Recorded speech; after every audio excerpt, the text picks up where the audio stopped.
aspects, we will remain neutral. An example for that one this year would be the kidney dialysis clinics proposition.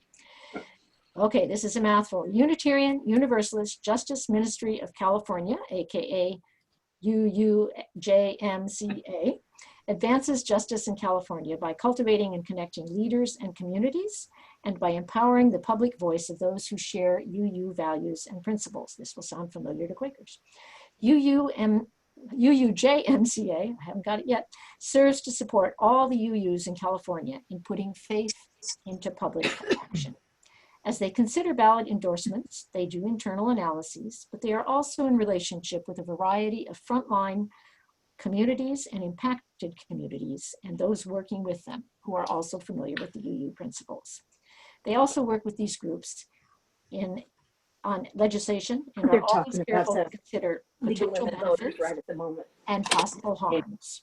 I'm not missing anything. Here's how we're going to proceed. I'll remind people, if you could mute yourselves, please.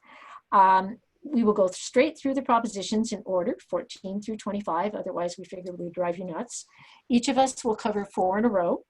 And for 8 of the 12 ballot measures, as I said before, our 3 organizations actually have identical recommendations. But as we go through them, we will be informed by any of the particular reasons given by the individual organizations which may differ or concerns that they may have raised. Because time is short, we've already mentioned, we're not going to do a Q&A, and where some of the measures seem likely to engender support from everybody listening today, we're going to do those really fast because we figure you don't really need us to tell you what you already know. All right, here we go. Proposition 14 authorizes bonds continuing stem cell research. The League of Women Voters and the Unitarian Universalist Justice Ministry are both neutral on this proposition. The Friends Committee on Legislation recommends no. As you know, stem cells are used for medical research, studied to find treatments, or understanding for many kinds of diseases. In 2004, California voters approved $3 billion in bonds to pay for research and medical studies using stem cells, primarily because in 2001, President Bush had issued an executive order forbidding the use of federal funds for stem cell research, except for those using 21 existing embryo stem cell lines. That order was actually subsequently vacated by President Obama, who issued a contrary order. If it is passed, Prop 14 will allow the state to sell $5.5 billion in new bonds to pay for more stem cell research and medical treatments. Of that, $1.5 billion would go to research and treatment for brain diseases such as Alzheimer's and Parkinson's. The total cost to repay those bonds plus interest would be around $7.8 billion, and the state would have to pay about $260 million each year for the next 30 years.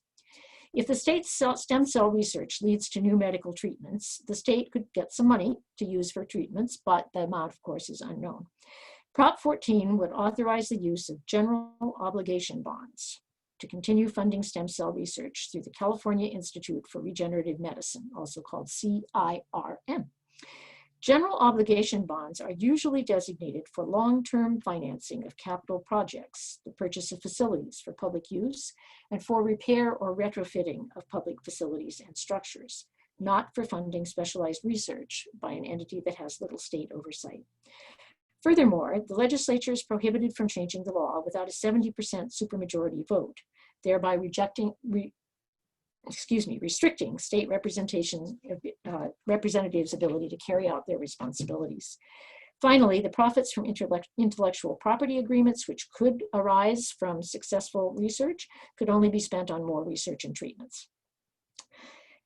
Supporting groups have raised over $8.6 million for this proposition. Opponents about 250. So there you are. All right, we're ready for Proposition 15. Proposition 15 increases funding sources for public schools, community colleges, and local government services by changing the tax assessment of commercial and industrial property. It is popularly known as the Schools and Communities First initiative.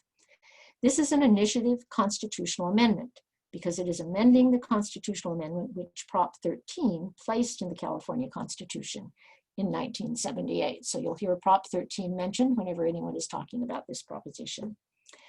As I'm sure you know, land used for businesses and shopping centers is called commercial property.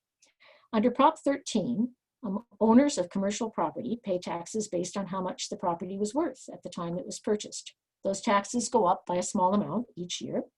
Money from property taxes goes to local governments, including cities, counties, public schools, special districts, such as library and fire districts. Prop 15 would change only the rules for taxes on commercial property.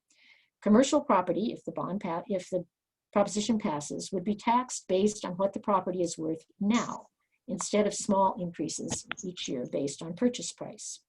The new rules would apply only to people and businesses that own more than $3 million of commercial property. There would be no change to taxes on residential homes and agricultural property. Counties might need to spend more money collecting property taxes because there would be more revenue. And it would eliminate Prop 13's often called property tax loopholes, which benefit wealthy corporations. Just 10% of California's most expensive non-residential commercial properties account for 92% of the loophole in Prop 15, which allows them to continue to be taxed at what they were worth when the proposition was first implemented. It would also lower taxes on business equipment such as machines and computers. Local governments would receive 60% roughly of the new revenue, which is estimated to be between $6.5 billion and $11.5 billion more in property taxes each year starting around 2025. 40% would go to schools and community colleges. The range is wide because it's hard to estimate how much commercial property will be worth each year. The money is needed now more than ever and is critical to California's recovery and reinvestment. The Unitarian Universalist Justice Ministry of California website has a flyer about Prop 15 with links to more information and information on signing up to phone bank if people don't have enough phone calls and postcards to do right now. The supporting groups have raised about $37.3 million, and the people who are opposing it have raised about $28.25 million. So that's Prop 15. Next two maybe are a bit easier, especially for this audience. Prop 16 allow public agencies to consider diversity. This again is a legislative constitutional amendment because it amends the California State Constitution as it was amended by Prop 209 in 1996. So again, Prop 209 that we probably all remember is tied to the new Prop 16 in that way. All three of our organizations recommend a yes vote. In 1996, California voters passed a law that prevents public programs from using affirmative action when making decisions about public education and public employment. When deciding who gets into college or who to hire, public schools and agencies are usually not allowed to consider a person's race, sex, color, ethnicity, or the country they come from.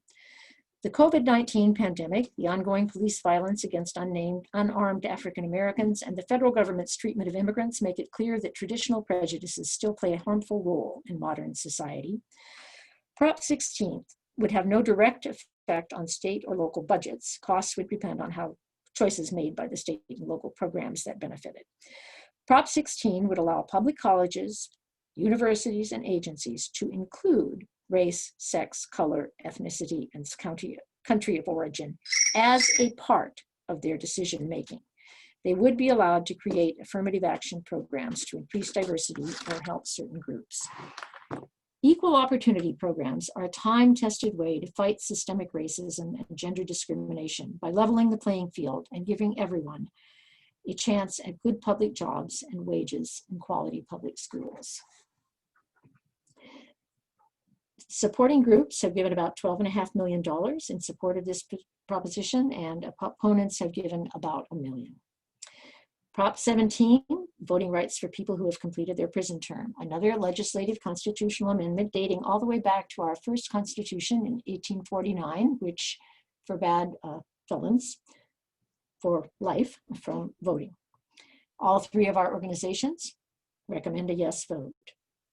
Around 50,000 people in California are on parole, usually for 3 years. People on parole are not currently allowed to vote.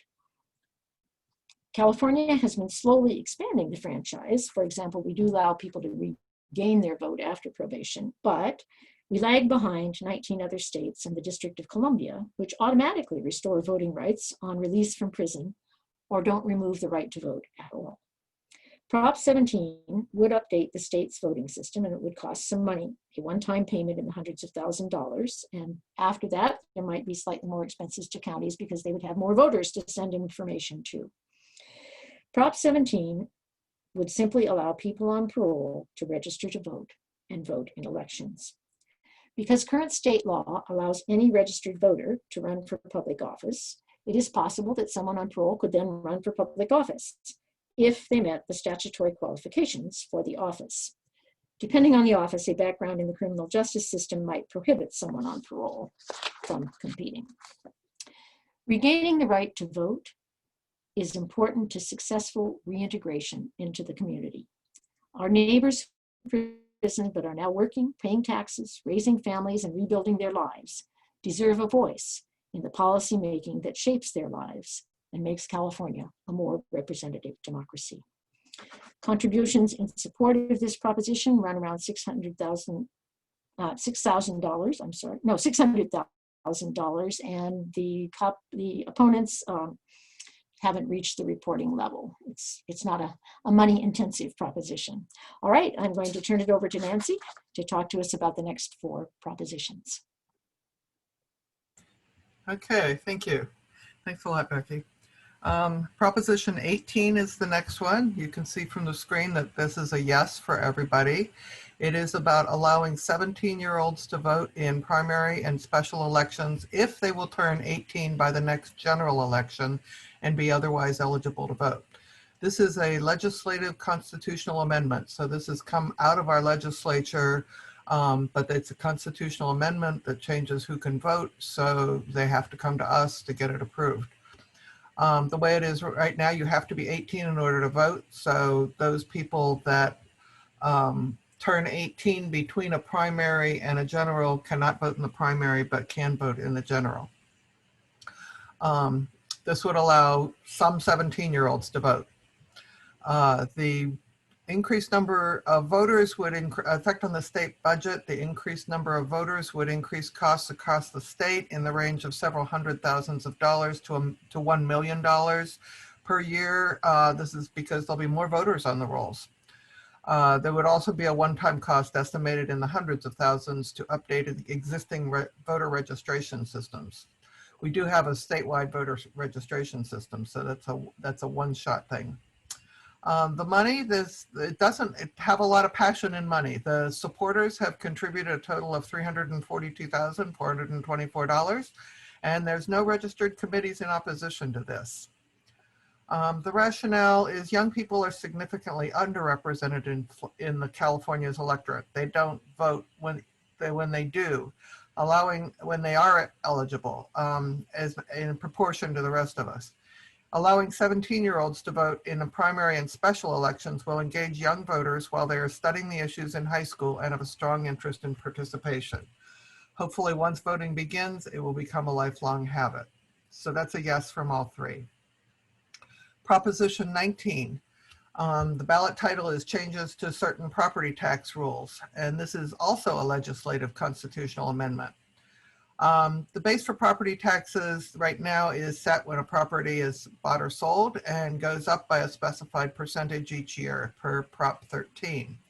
Those who are over 55, severely disabled, or whose property has been impacted by a natural disaster or contamination may move within the same county and keep paying the same property taxes based on that property tax value of the previous property if they purchase a cheaper property right now, and they can only do it once. Certain counties do allow privileges. There's some reciprocal that you can go to a different county, but it's all on a county by county basis. And right now, property that is inherited by children or grandchildren may retain the property tax values. If it would pass, it is starting April 1st, 2021, the rules would relax. So Californians can move to any county and take their property tax value with them. The requirement to purchase a cheaper property would be relaxed. So you could buy a more expensive one. You would get some benefit from this law, but not the full. It would be some savings. The number of times you could claim this exemption or take your property tax with you has gone to 3 instead of 1. It narrows the rules for inherited property, so it's a little harder to take your property tax, keep the property tax values of a parent or grandparent. And there dedicates some money for fire protection. The effect on the state budget is hard to tell because property taxes would not be going up if people took their property tax values with them, but they may be selling and buying houses more, and there are taxes on the sale or purchase of a home, so that might go up. It will also change the way the buckets move as far as decreasing revenues, but it may also shift the way things fund between the counties, the states, and the schools. Because it may allow more people to buy a different home, taxes collected on the sale of a home may go up by tens of millions of dollars a year. And there may be higher costs for the counties to hire staff and make computer upgrades to keep up with all of this. And that increase could be in tens of millions of dollars per year. Supporters for this, when you follow the money, are realtor associations. They would be the biggest winners because they can't really predict what will happen with tax revenue. They have contributed almost $35 million to the passage of this. And opponents, there's nobody has reached the level of being disclosed, but it's only $45,000 has been raised in opposition to it. And all 3 organizations are opposed to this.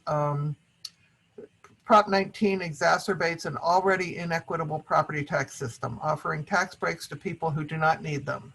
Obviously, people who are, these are breaks that are going to homeowners, and homeowners are have more money by virtue of the fact that they have a home. You can assume that they have more money than